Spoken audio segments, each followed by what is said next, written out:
Hi everybody, Dan Ullman, Mike Beer, the DRF.com Formulator Race of the Day for Wednesday, June the 21st is race number 8 at Belmont Park. We're going 1 mile on the Widener turf. It's an allowance race for 3-year-old fillies, and let's take a look at this field. 9 entered for turf. The number 3 Full House is a main track only entrant.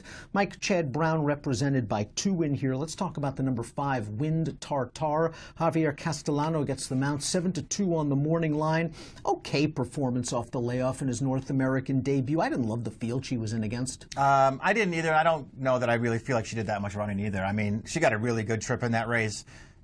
You know, to her credit, off the layoff, you know, she was racing on at the end of that race. It's not like she got left behind or anything, but she was really no match for the 1-2 finishers in there. I just didn't think that she did anything that special. She'll just have to run better than that if she's going to beat this field. Stakes placed in France at a minor track last year, and perhaps she'll improve in her second start of the form cycle, but considering these connections, Chad and Javier, you have to think that she's going to take a ton of money at the windows. Chad also has the recent maiden winner, the number 1, Silver Dollar Diva, and we have a Chad Brown formulator fact for Silver Dollar Diva. Over the past 5 years with 3-year-old turf routers, last out maiden winners off a 61 to 180 day layoff, 36% and a 265 ROI. Silver Dollar Diva cost a pretty penny, $280,000 as a yearling, comes into this race off a big fig win, but boy, she couldn't have had anything easier on the front end, and I don't think she's making the lead here. Yeah, I think that's probably true. Yeah, I mean, the pace was modest last time she got control of it. She was way the best in there.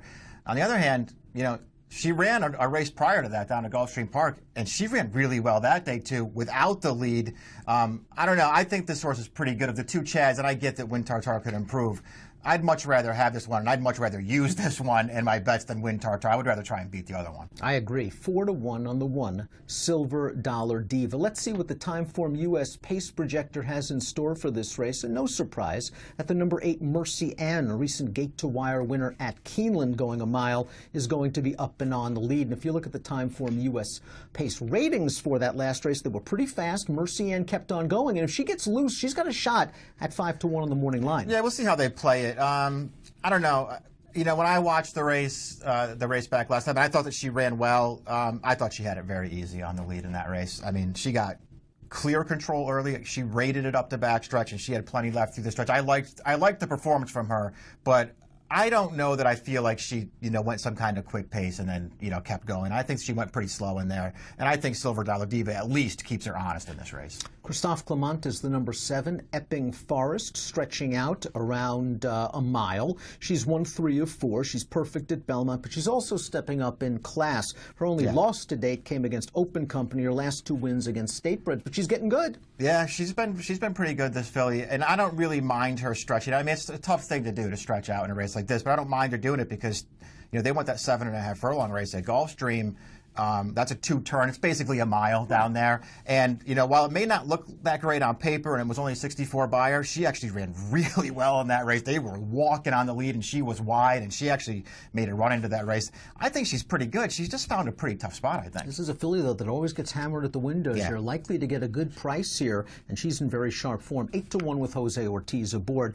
The number 10 Majestic Bonnie's going to have to deal with a long layoff. We haven't seen her since the Demoiselle way back in November, but this is a filly that has run fresh in the past, winning her career debut at Saratoga. She was stakes placed last year at 2, and this is a little bit of a drop in class from the La Coronels and the Costans of the world. That is the truth. She's starting back. It's not an easy spot to start back in, but she's getting some class relief nonetheless. She's okay.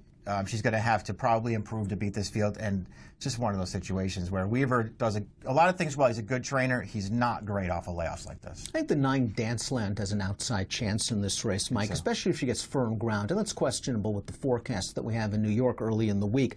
I liked her maiden win 3 starts back, mostly a good trip, but she was down inside and really she gutted it out. She got sort of hammered at the break, 2 back at Keeneland, then came very wide before flattening out by this legitimate stakes horse and Chubby Star. And last time out of Keeneland, she caught caught some yielding ground in a race where the pace was controlled by victory to victory. I think she's a little bit dirtied up. 12-1. Maybe you could use her in the exotics. I agree. I would use her in the exotics. I don't think she's impossible in here at all. And the bigger the price she is, the more interested I'm going to be in using her. Never Grow Old, the number 4, goes out for trainer Wesley Ward. She just looks a little bit slow on paper. Yeah, I mean, I didn't see anything about any of her races that wanted to make me better in this race. Let's take a look at our top selections for the DRF.com Formulator Race of the Day. Mike, you're going to take one of the layoff horses, the number 6, Defiant Honor. And Defiant Honor looked so good, winning over yielding ground last fall at Belmont Park. And then the Jimmy Durante, that was that weird race where the debris was blowing on the track. She ran well against some good competition. And I like that Jimmy Toner showed a ton of confidence shipping the lightly raced 2-year-old all the way out to Southern California. I agree. I thought she showed she could run on in her first start. She actually ran really well in her race. It looked like she might have needed it. She really took a step forward when she broke her maiden. Listen, the Jimmy Durante was a ridiculous race, but she was best in that race. I mean, the debris on the track sort of scattered things early and left her on the lead, but she caught some of that debris herself when she made the point, and she sort of ran off. She went fast early. She contested it, and she just got closed down by a big one-run closer in there. To me, she ran best in that race. I don't know, Dan. She's from that really good family. Toner's trained them all. They can all run. I think she's another good one. Toner's a very good trainer that's having an excellent meet at Belmont Park.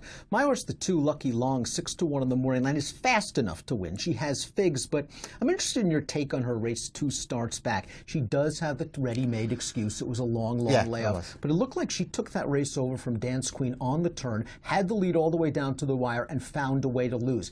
At first watch, I thought, boy, that's not a good loss. Yeah. That's how I felt about it. It was a layoff, so I'll give her that, but I wanted her to win that race. And the other thing, I know that she sort of came back and ran, just as well in a stakes race last time. I'm not sure how I feel about that Soaring Softly. I feel like that race maybe isn't that good. The horse that won at Morticia's fine, but I'm not sure she was stretching out. Yeah, I'm not sure how good I think she is. I don't know. This horse can win. She's not impossible. She'll be a price in this race. I'm not going to knock her. I just don't like her races that much. I think she can work out a decent trip close to the pace. It was disappointing that she lost at Aqueduct 2 back. I'm hoping maybe the layoff had something to do with it. And in the Soaring Softly, I mean, she was in behind some minor traffic in the stretch. I just wonder if there's a little bit of hang in her. Her only win came at Delaware going 7.5. But she's 6-1, and I think she'll be a fair price in here. But I'm going to go 2-1-7-8. You're going to go with the 6, Defiant Honor, off the layoff. 6-1. 5 and 9 in our DRF.com Formulator Race of the Day. And if you're playing the Wednesday Belmont card from home, VIP for a week, head on over to drfbets.com/VIP. Start off with a $300 bonus and lots more. Approximate post time for race number 8 at Belmont on Wednesday, 5:13 Eastern. Best of luck.